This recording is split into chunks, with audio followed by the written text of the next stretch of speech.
All right, well, it's good to see all of you again here for the final episode. How many of you been here all 7 times?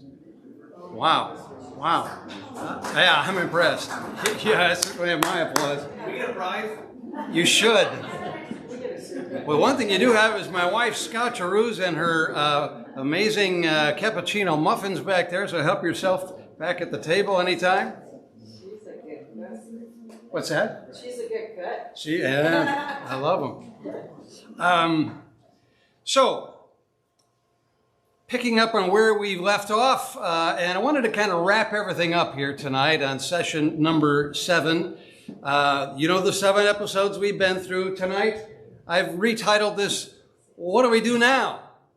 Which kind of goes to that question that I was hit with several times when I gave papers. As I was going through my doctoral classes, I would occasionally be able to give a paper on different segments of this to my classes. And once I would present this, one common question I got then from the class was, what do we do now? And so I think we do need to look at that because this stuff is, I think, radically different than what any church, in my experience, has been doing, or what they believe, or how they approach their assembly. But after you look at all this stuff, this biblical aspect to it, the question is, what do we do now?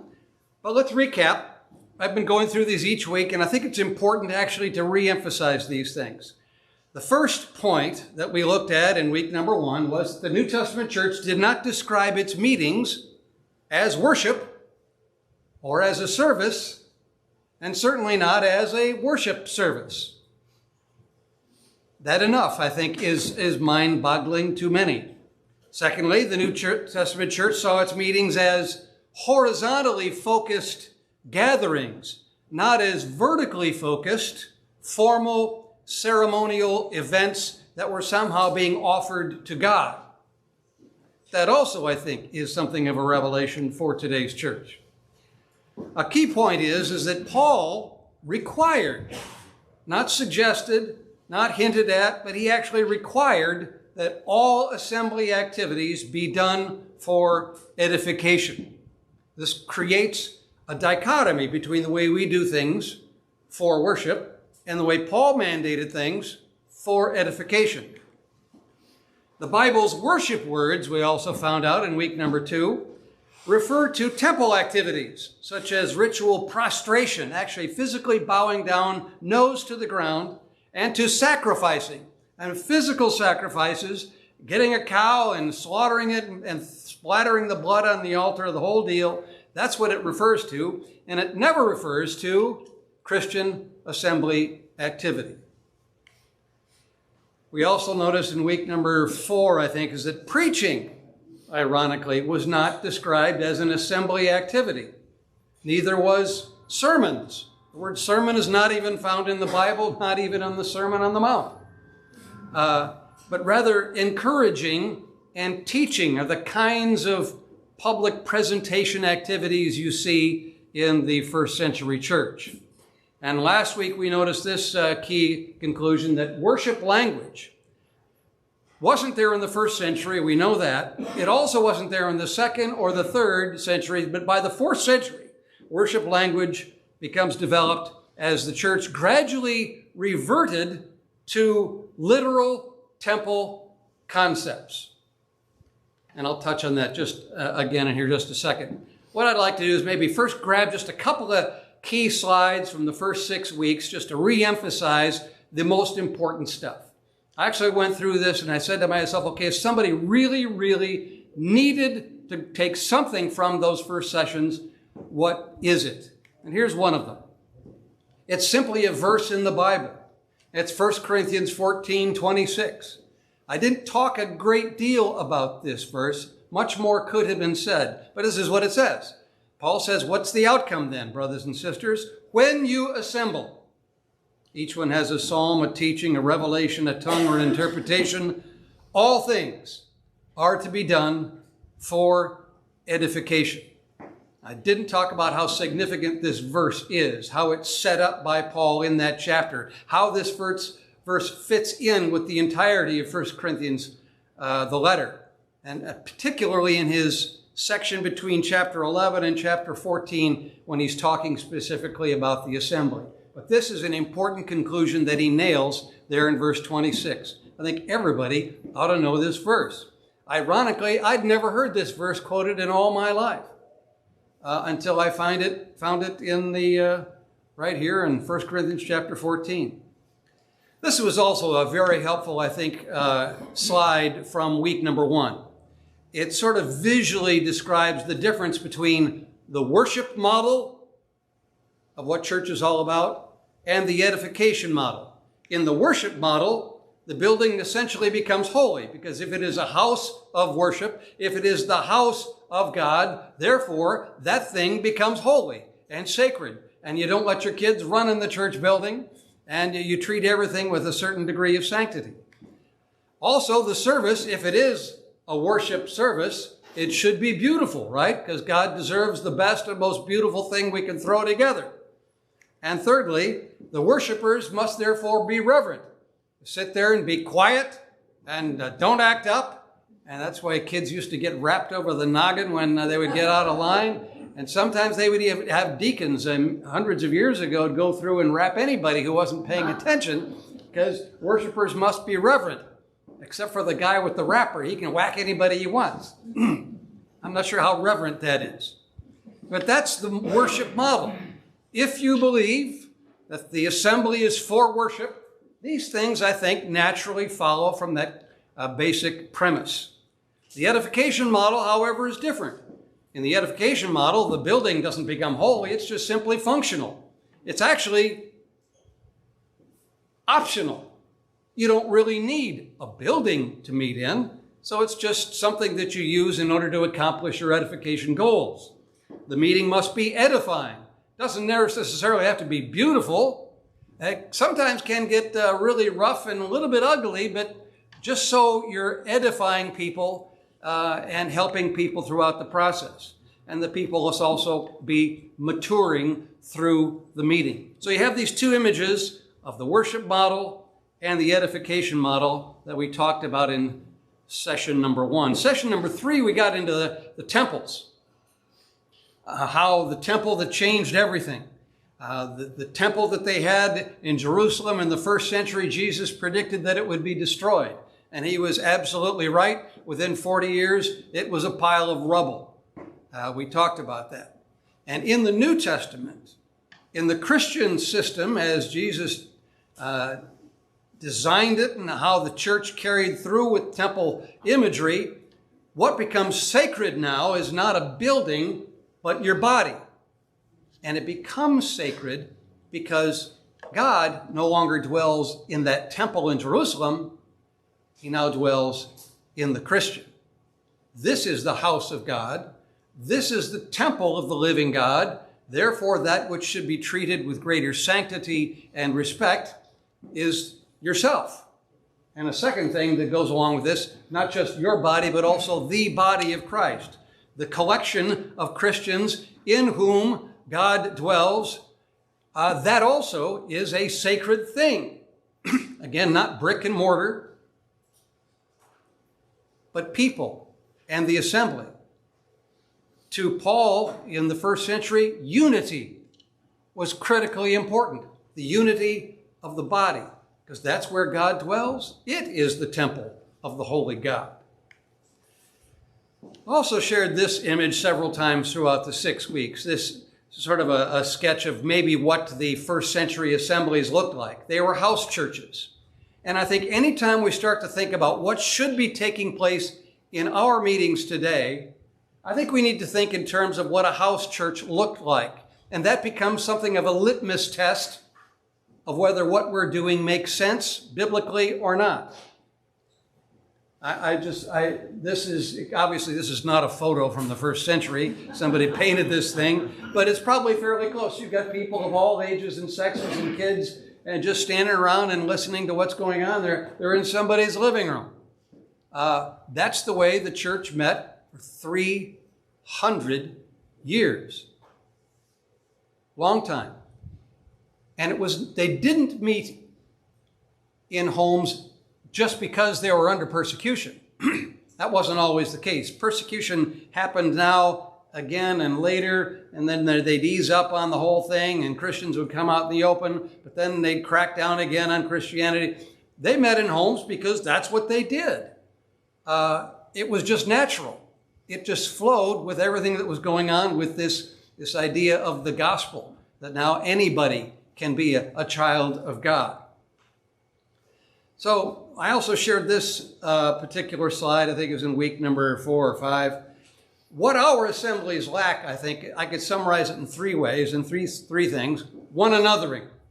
There's very little opportunity for people to exchange ideas and talk and comfort one another, console one another, exhort one another, pray for one another, confess your sins to one another, forgive one, all these one anothering activities that you find over 100 times in the New Testament. In our church assemblies, typically that kind of activity is minimized. The second thing is multiple perspectives that is also lacking, I think. In a typical church service, or worship service as we call them, there's one person who does pretty much all the talking in the assembly. We only get one person's perspective every week. We don't hear multiple perspectives, as Paul clearly identifies in 1 Corinthians 14, that there should be several people talking. And this also, by extension, also creates a problem in that there's no opportunity for development. People to become leaders in the church, to become teachers in the church.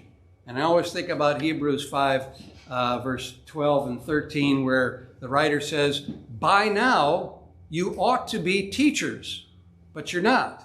So there was this expectation that Christians, as they go to assemblies on a regular basis, they should be developing and progressing in their Christian maturity so that they can actually become teachers.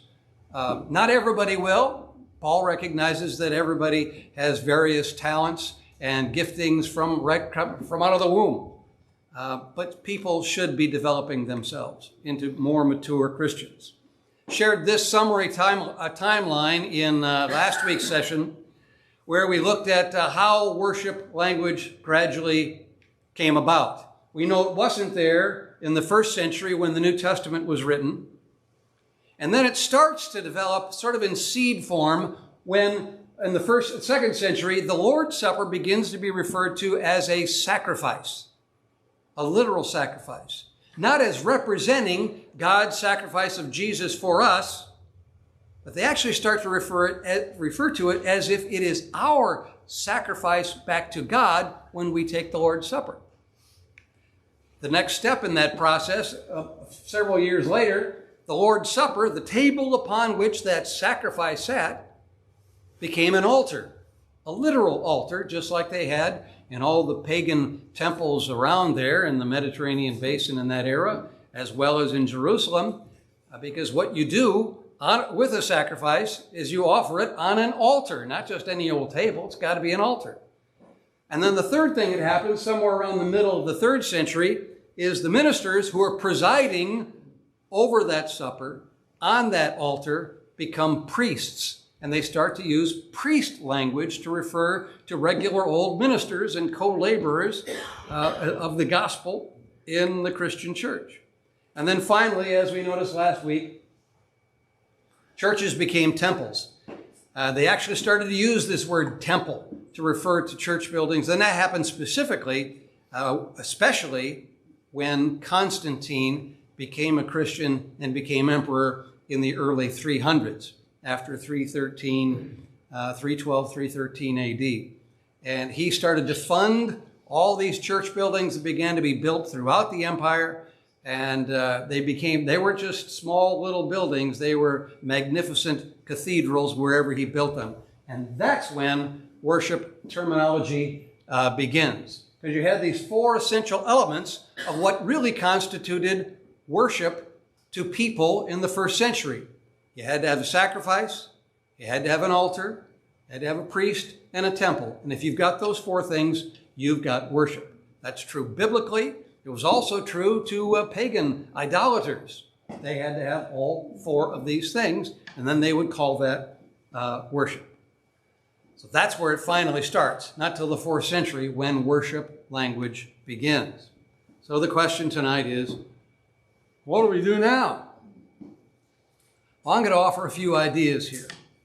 I think the first idea that I think that has to take place is we need to change terminology. So much of the problem is centered on worship terminology.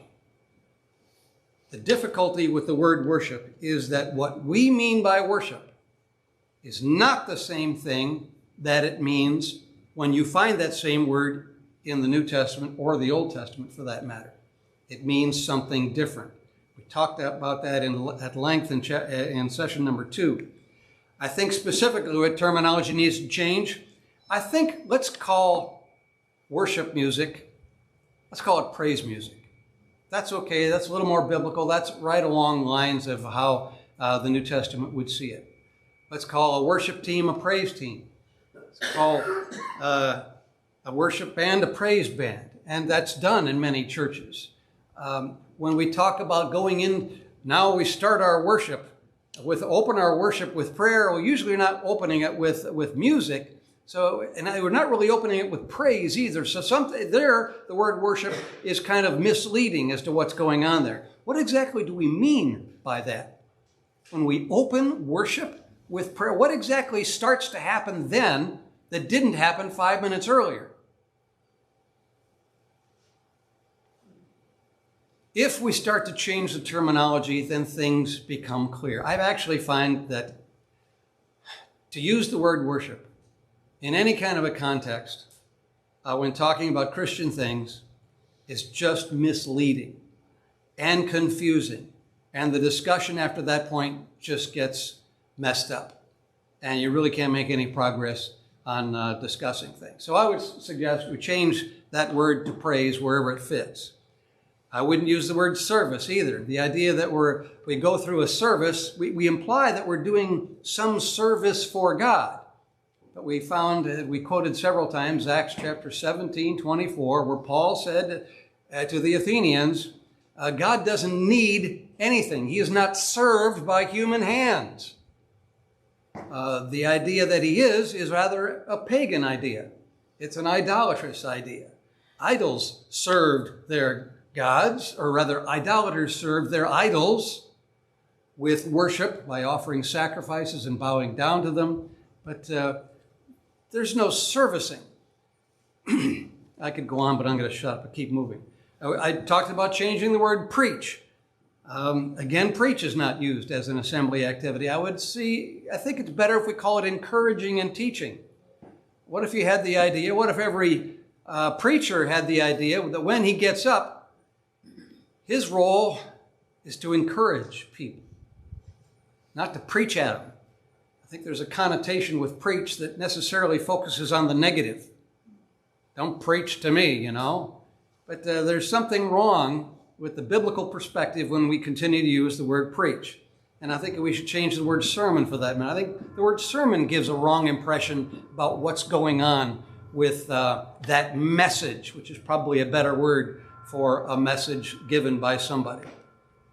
So I really would honestly think that we should change terminology.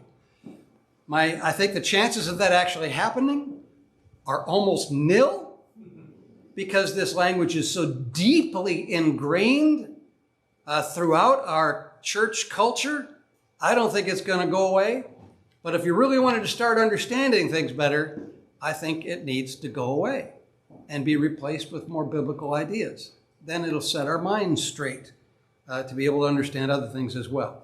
The second thing I think we got to do now is to make edification the purpose of going to church. Right now, we get dressed for worship. We tell our kids to behave during worship, and we view everything we're doing as worshiping. But what if we're getting dressed to edify people? See, edification is not just something you do to somebody else. It's also something that happens to you. You go there looking to be built up, which is what that means. We need to define, I think, the word edification, and it literally means to build up. The Greek word is talking about a building, a construction. We're putting brick upon brick and becoming more mature and stronger with each thing that takes place. It is, in a sense, it's education that creates maturity. It's not just education, because it doesn't just fill your head with ideas, but it also does something to your heart. Edification targets the head and the heart with serious content that changes lives, that gradually changes lives. And there are two things biblically that are mentioned in Scripture that build up. One is love. In 1 Corinthians 8:1, Paul said, knowledge, just stuffing ideas and facts in your head, puffs up. But love builds up. Now, if you've been a part of a church that does a lot of teaching, but really what often happens in those kind of environments is those who are doing the teaching get really puffed up with how smart they are in being the answer person, the answer man for all the questions.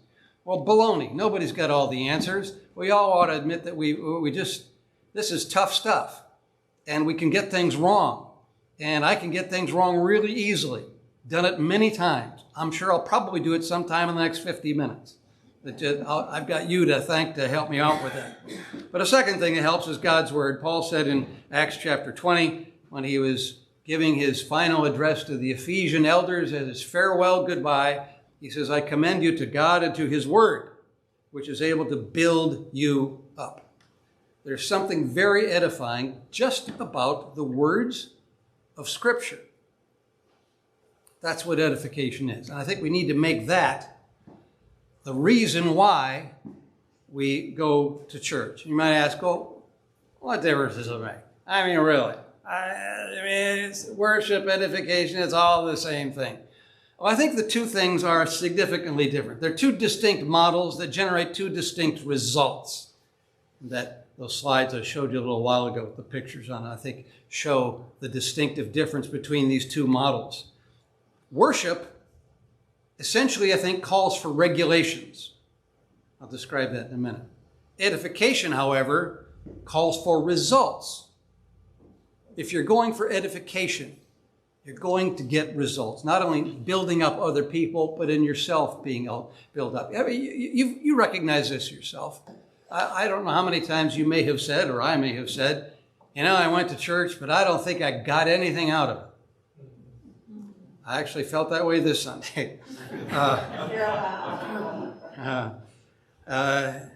And other people say, well, you only get out of it what you put into it. Well, they don't let me put anything into it. So I get a whole lot more out of something if I'm able to contribute to it, or at least interact with it, or ask questions about it, or something like that. But just to sit there and take it, no matter what it is, and then go away, I'm not going to get much out of that. But worship calls for regulations. I think when you put something under the worship umbrella, it becomes a different animal. You put something under an edification umbrella, it's something entirely different.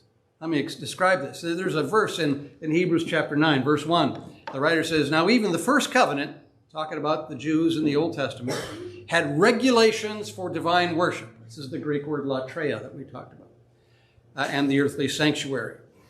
Regulations. That word's found a couple times in the New Testament, but it's really there in the Old Testament. What I'm talking about is here.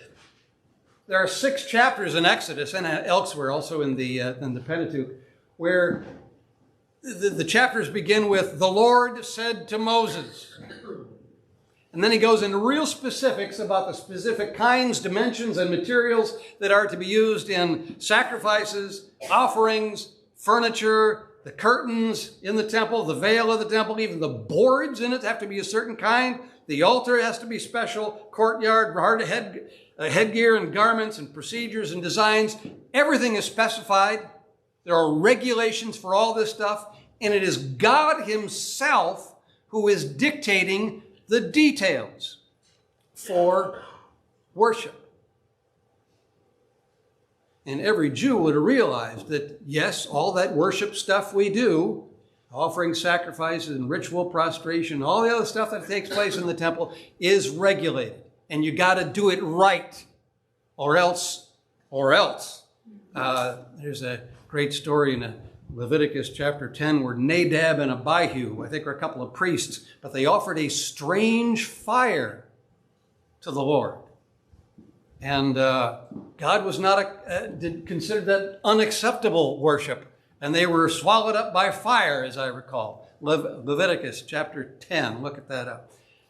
But the same idea is often presented to what we do in our worship services, that it's got to be acceptable and it's got to be right, or else, But what if what we do in our assemblies was never described as worship to begin with?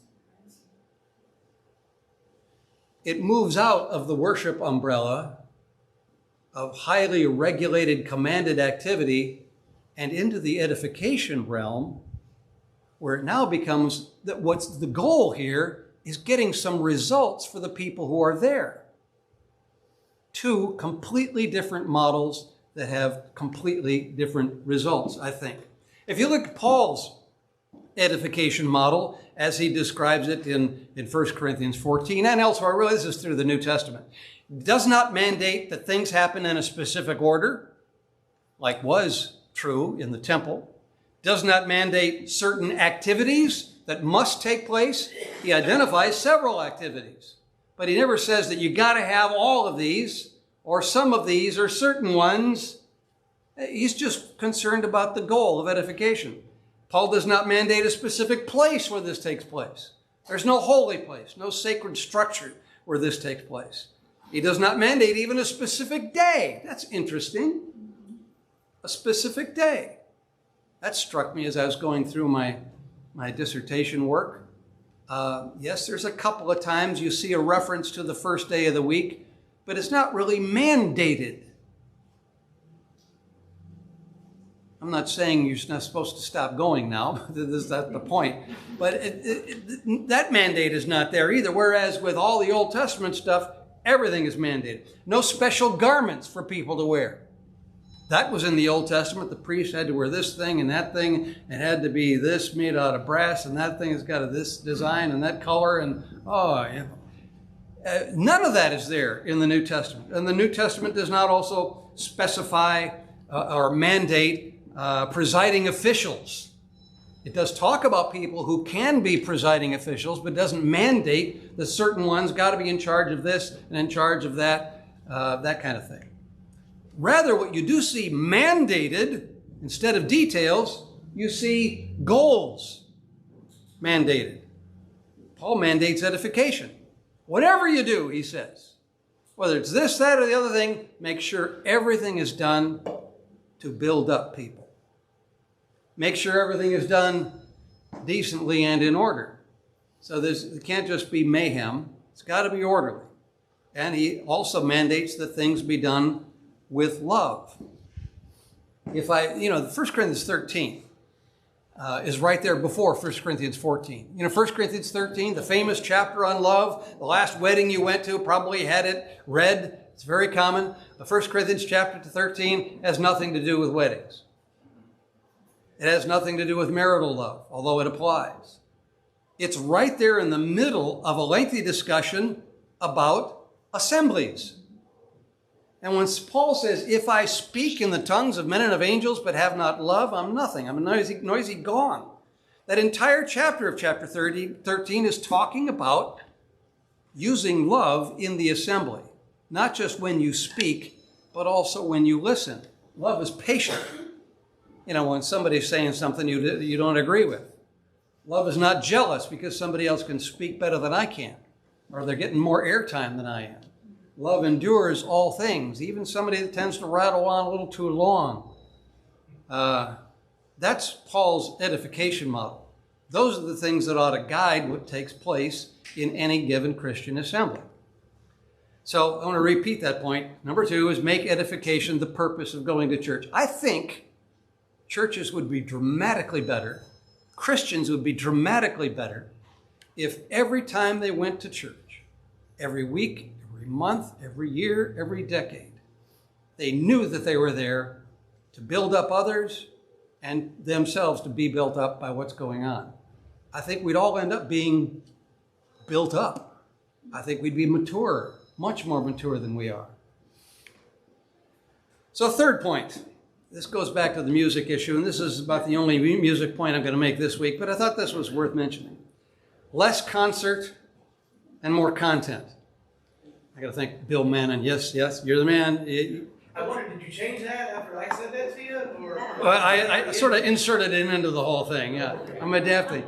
He came up to me after that music thing, and he said, I think a lot of Christians just like the concert feeling of when you got the worship band up there and they crank it up and get the speakers going and the light show going, and it's a concert feeling for a lot of people, and they go for the concert. But I think there needs to be less concert. I'm not saying get rid of it. Less concert, more content. Let me define this. Because if singing is to be done to edify, which Paul explicitly states in 1 Corinthians 14, the focus should be more on the message than on the music. The focus should be more on instruction in that song than on the instrumentation. See what I did there? Thank you very much. And I think the focus should be more on building up than on just pumping up. Concerts can be great because you're just really jazzed by the music and the drums or whatever it is that really got you excited. But I think that we all end up a little more deflated when we walk out of the thing. By the time we get to our car in the parking lot, the balloon loses its air. But if you've been built up, if there was some content, if there was some serious instruction, maybe through the song, if there was some real building up that took place in that meeting you had, I think you're not going to fizzle when you get to the car in the parking lot. And you're going to build on that next week and the week after and the week after. What do we do now? Number 4, more speakers, shorter speeches. It's just a suggestion on my part. But I think 1 Corinthians 14 says, when you assemble, again, it's talking specifically about what you do when you get together. Each one has this, that, and the other thing. He's talking about several people having something to contribute to the meeting. If anyone speaks in a tongue, it must be by 2 or at the most 3 who speak in a tongue. But they have to have somebody interpret each time, or else nobody gets the benefit of what that guy just said in some foreign tongue. Have 2 or 3 prophets speak, he says. 2 or 3. Why is there a multiplicity? And then he says, for you can all prophesy one by one. Paul envisions that several people are going to be talking through this thing. I'm not sure how that would go over for us today, but I think we need to get accustomed to this. I really think we need to have more speakers and shorter speeches. Because obviously, if you have, let's say, 5 people speaking, and they're all going to go on for 40 minutes, that's not, the Bear game will be over by the time that last guy is done. That's not going to fly with me. And I think there's also a reality in our modern culture. Modern people can't handle a long speech like they used to in the 1800s. We've been televisionized. We're accustomed to things moving very quickly. We're accustomed to 30-second commercials, and anymore, we're getting 5-second commercials and 10-second commercials on radio and in television. Our attention span is really getting short. And to expect people to tolerate a 1-hour-long sermon, I don't think it's going to fly. Now, I recognize, and I would consider myself guilty of this, that there are certain church cultures. I think I've lost my video feed again. And I was doing so well again. All right, I think we're rolling now. There are certain church cultures that kind of expect the preacher dude to go on for 40 minutes. And there are certain preachers who would really pride themselves, I talked for an hour this week. As if that's a point of pride. And And that feeling gets going in preacher circles, believe me. I've been there, but contributed to that. But I don't think that's essentially very good at all. I think we need to have multiple speakers and shorter speeches, and I think everybody would thank us. Specifically, here's some suggestions. Try having 3 speakers in each meeting. Not 1, but 3. And then limit each one of them. Just get up, give me 5 or 10 minutes, no more than 10 on this topic. Have it planned in advance, that's fine, I don't care.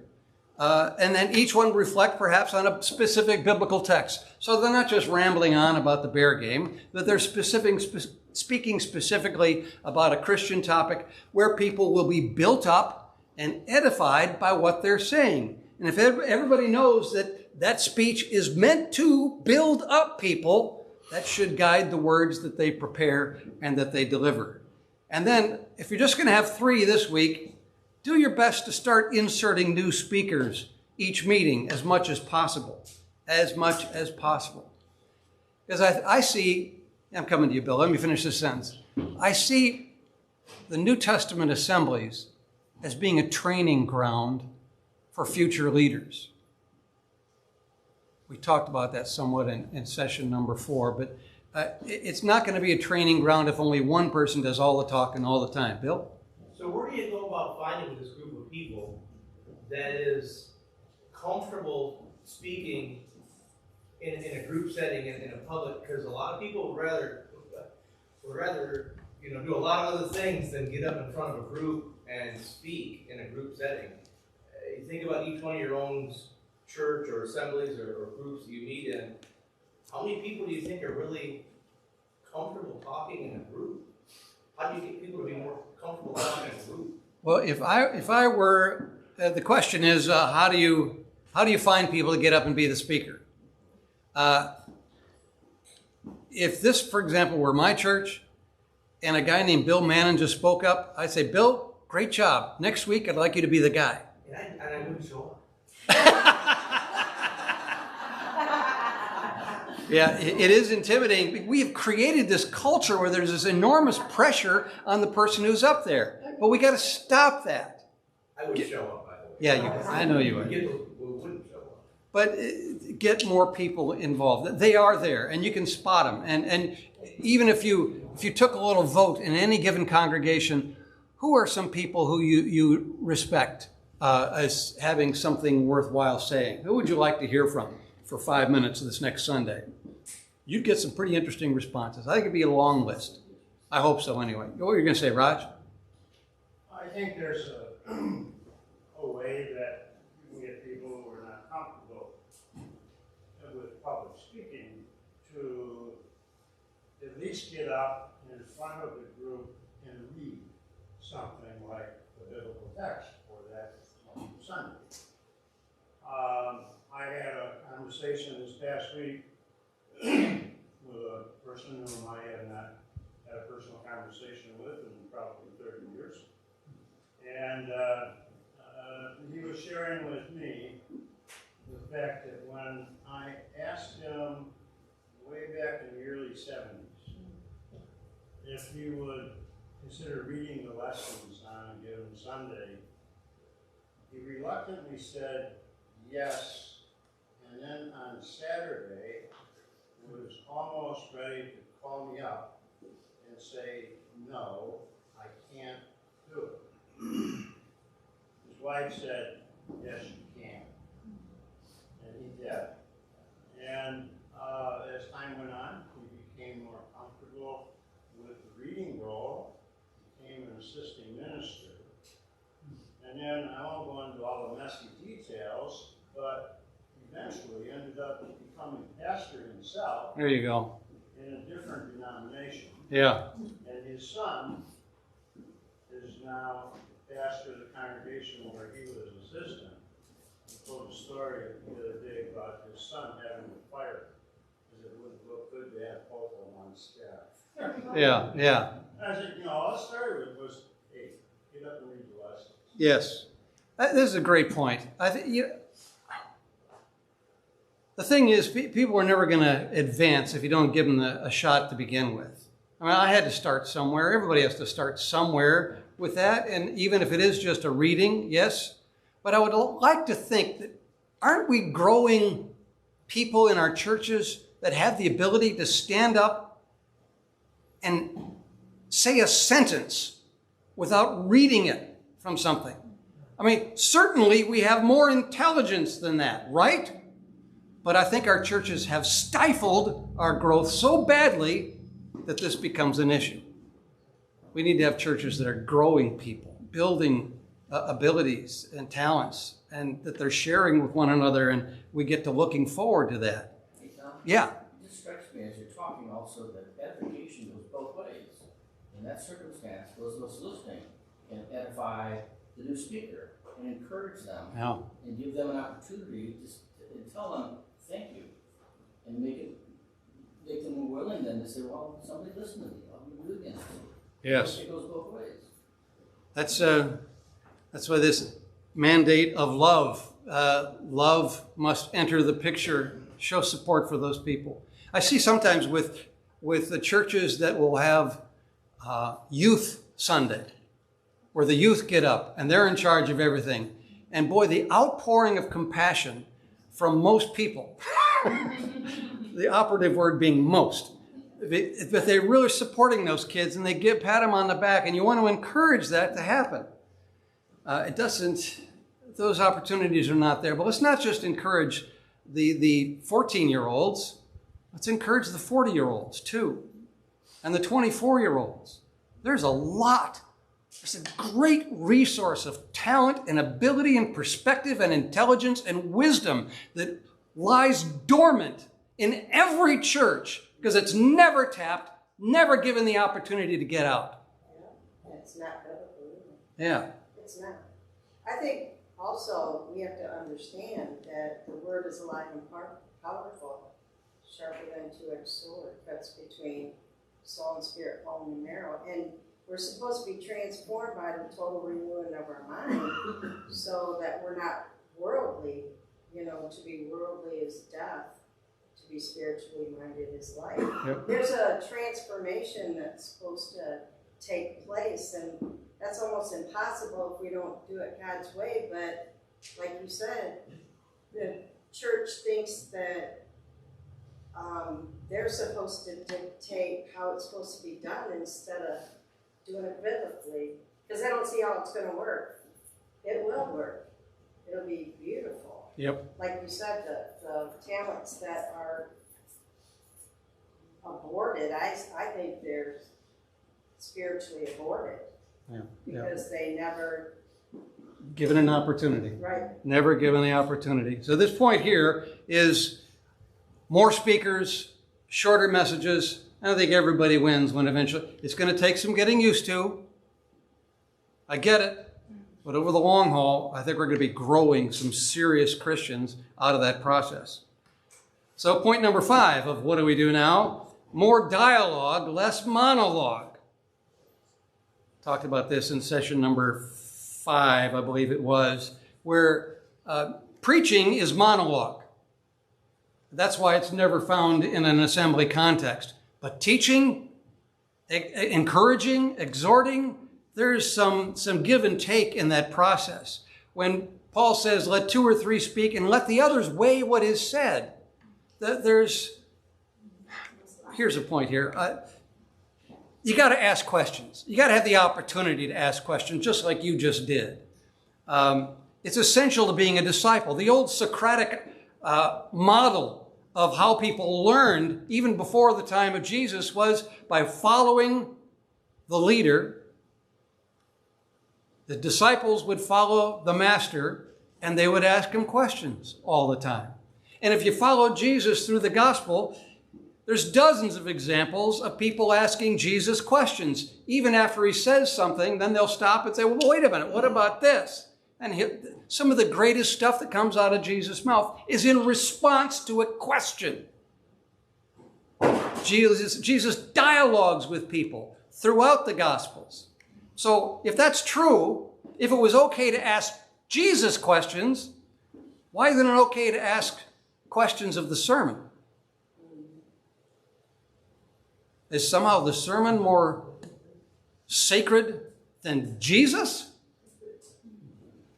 I'll just toss that out for your. By the way, don't get on your pastor, because he's just doing what he's being told to do and what he thinks that everybody's expecting him to do. But nobody's growing, I think, if only one person does all the talking. Well, there is one person who's growing, and that is the pastor. And he is. I tell you, to go through that process of creating that message, researching, putting it together, and then delivering it, and then living up to it yourself, there's some serious growth that takes place with any pastor when they go through that process. Point number 6, break big groups into small groups. It's kind of like this. If you got a church that's got that many people in it, what you got to do is do this. Break them into small groups. And a lot of churches recognize the magic of this already. You recognize that we got to drill people into small groups. Somehow, with whatever's going on Sunday morning, get them into a Sunday night growth group or whatever you call it at somebody's house. Often, a lot of churches are doing that, and I think you need to. That's the only place, not the only place, but it's a great place. And the primary place where growth takes place is in the group, not in the big one. Not so much. I got to be careful. Yeah, got to be careful. But this is where it's at. You got to break the big groups into small groups. Point number 7 of what do we do now? Arrange the room for maximum edification. You know, we've been building magnificent cathedrals for a couple thousand years now. And all of those were built as houses of worship. And they look like this. By the way, this is Constantine's Basilica in Trier of Germany. My wife and I were just there earlier this year, 3 or 4 months ago. Constantine built this, in the 4th century. It's one of the many 40 churches that Constantine built. And it's magnificent. It's really quite something. But what this was built for is for worship. To be edified in this kind of setting, it can happen, but it's a challenge. Here's another place. We were in Mainz, Germany, or Mainz it's called, the cathedral there. Again, a magnificent cathedral with these tall spires and all the pews. And there's my wife walking right down to the front. Everybody else is sitting back. No, she's going right to the front. She always does that. I do that as well. But that's what these buildings were built for. This is the cathedral in Marseille, France. There's my wife walking right down the middle again, right down the front. No fear whatsoever. But this is what these buildings are. These straight pews all facing forward, and everybody's really reverent and such. This is St. Peter's Church in Zurich, Switzerland. I point this one out because of this. This is where the pulpit is in this particular church. Right up there, isn't that cool? I tell you, if you're a preacher, this is where you got to be. But one of the wrong things about the architecture of these buildings is that it glorifies the wrong stuff. First off, it's all built to worship God. And God's going to be worshiped regardless of what kind of building you got. And God's doing just fine, by the way, even without us saying too much. But when we glorify the preacher and the lowly slugs have to sit out here in the pews, who's really the Holy One here? Who's the saint?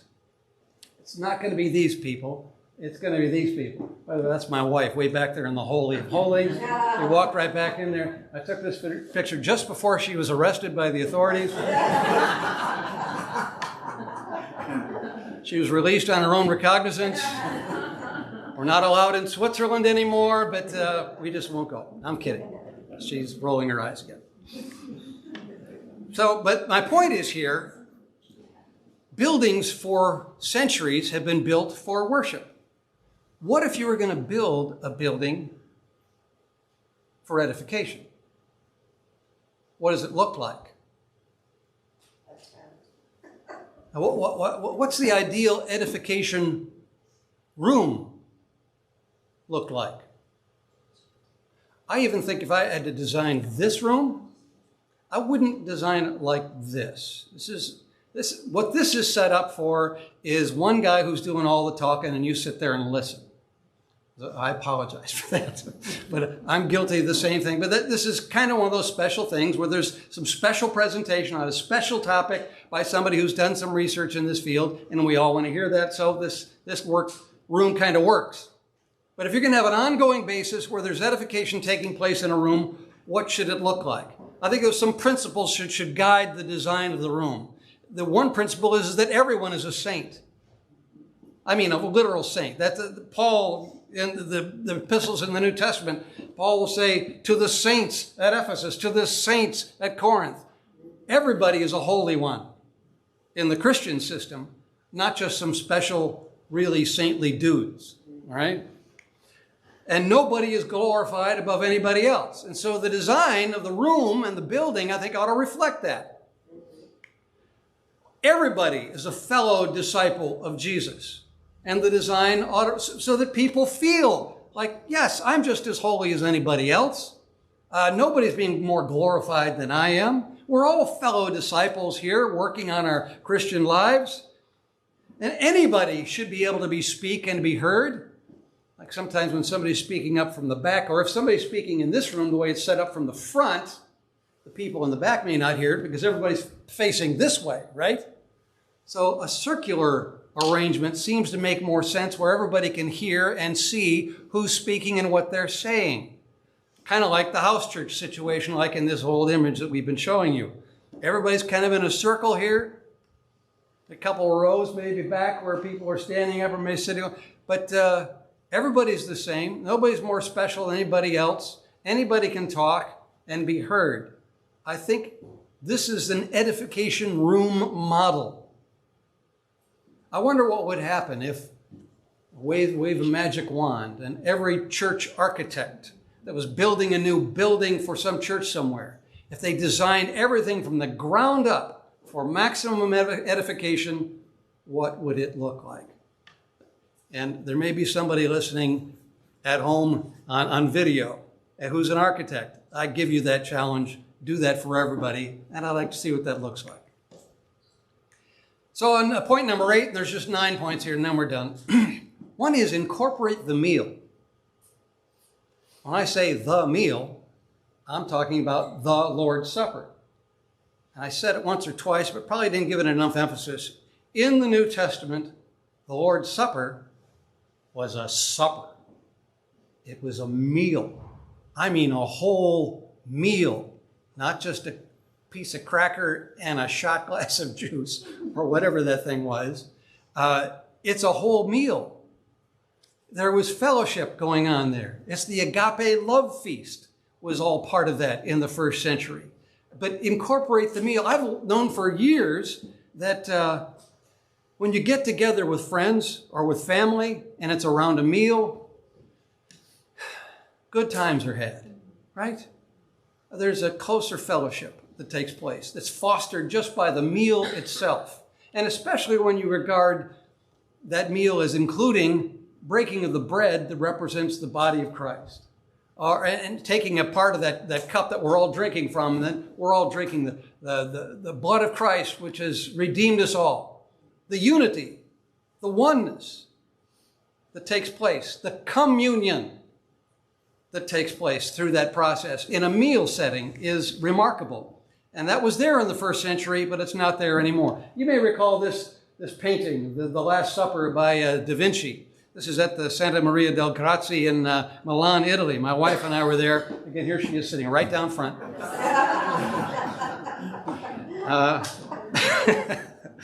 But this depiction of how the Lord's Supper was, the Last Supper, is probably all wrong. I mean, they didn't have tables like this in the first century. There's no evidence of that. This is something, Da Vinci did this in the 14th century, something like that. This fits with that era's dinners, but this would not have been. This is probably a closer image of what the Last Supper was actually like.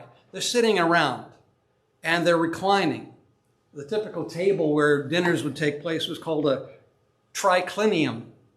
where you lean down and you're just relaxing and you're taking bread together and you're eating together and you're talking and there's people all around. There's great fellowship and oneness with that whole experience.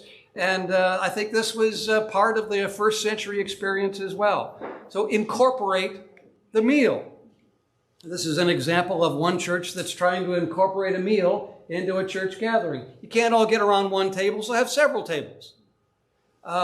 There's this oneness. There's, again, camaraderie taking place through this.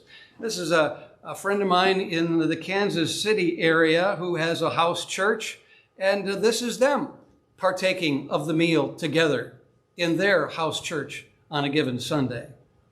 Just gathering around. It's a meal together, oneness. And yes, they partake of the Lord's Supper in the midst of that, and it's a great thing.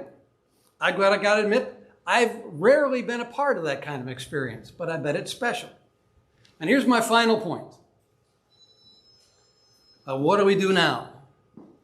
If you start to do this stuff, incorporating a meal and have several people speaking and all that, you got to make love an assembly mandate, which Paul did, as I mentioned earlier. He mandated love in the assembly in 1 Corinthians 13. If I speak in the tongues of men and of angels, love is patient with what's taking place. Love is not jealous of other people who are talking, and love endures all things. Because there will be people who speak that you wish that they didn't speak. But I think each assembly should be a practice session for real Christianity, for acting Christianly. Think about that. Where in our assemblies, we're learning patience. We're learning the importance of loving one another, no matter what happens in that assembly. And it becomes this practice session for real Christianity. Because right now, the way it is, we're just consumers of what takes place on Sunday. Feed me. And if I don't like it, I'll rip you up when I get home and have supper together with somebody else. But right now, we've created this environment where we can just be critical of everything that takes place. But if you are a participant with what takes place in that assembly, you can't be critical anymore because you're part of it. You're part of the solution and hopefully not a part of the problem. So that's the last thing. So what do we do now? There's 9 points here. Change terminology, make edification the goal, less concert, more content, more speakers, shorter speeches, more dialogue, questions and answers, less monologue, breaking big groups into small groups, creating edification rooms, incorporating a meal, and making love an assembly mandate. Even if you're able to get only one of these done, I think we're making progress. It'd be great if we could get most of these things done in our individual churches. So let me wrap this up with a couple final thoughts. You may remember in session number 1, I showed you this photo, a picture of a church during the pandemic in 2020. You got one guy up there and nobody out there except you have one other person.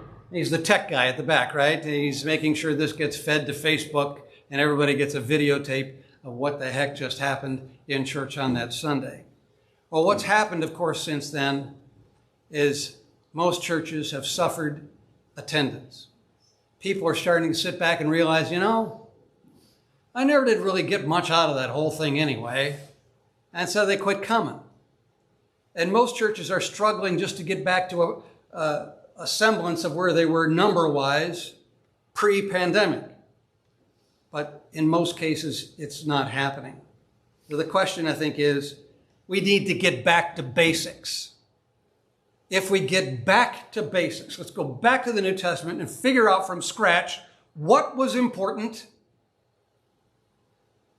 Edification. How they did it. What are the parameters for an early Christian assembly? Then I think we might start to get somewhere if we get back to basics.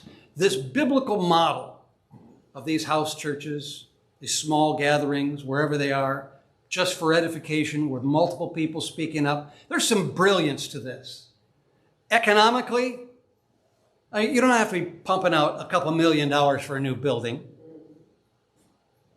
and the ongoing utilities expenses and this enormous staff with all this stuff that you got to have.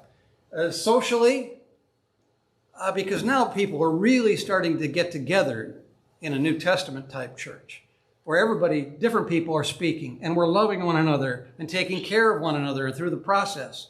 It's socially, it's a good thing. Then cross-culturally, this model works. You take this model and watch it take the Mediterranean basin by storm in the 1st and 2nd centuries. Christianity spreads like wildfire, even though persecution is all over them. Christians popping up everywhere, but in churches, in house churches, for 300 years. And then it starts to spread throughout the world, to India and to China, Australia, New Zealand, to Africa, South America, everywhere. It's going everywhere, and it spreads like wildfire because there's very few barriers to entry in this system. But we've created a whole lot of barriers, I think, these days. And personally, there's a real brilliance to the biblical model, because if you go to an assembly where the stated goal of everything that takes place is to build up one another, eventually it'll happen. It may take a few months for some, may take a few years for others, maybe even decades for some. But if that's your stated goal, and everybody knows it, and everything you do is toward that goal, it'll get done. And at the end of those 40 years, you're going to have lots of people who have the ability to speak in the assembly and to speak with content and wisdom and experience that's just to knock your socks off, I think. I haven't done this. This is untried. I just know the principles that are there in the New Testament, but somebody's got to take them from here. So that's session number 7. That's what we got to do now about the assembly, because I think we got worship wrong.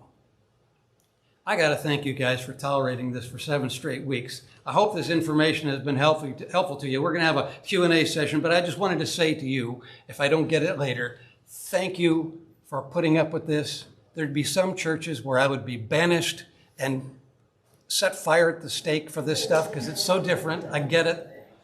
But you've been really tolerant and helpful, and I appreciate your questions, and thanks for coming for the last 7 weeks. So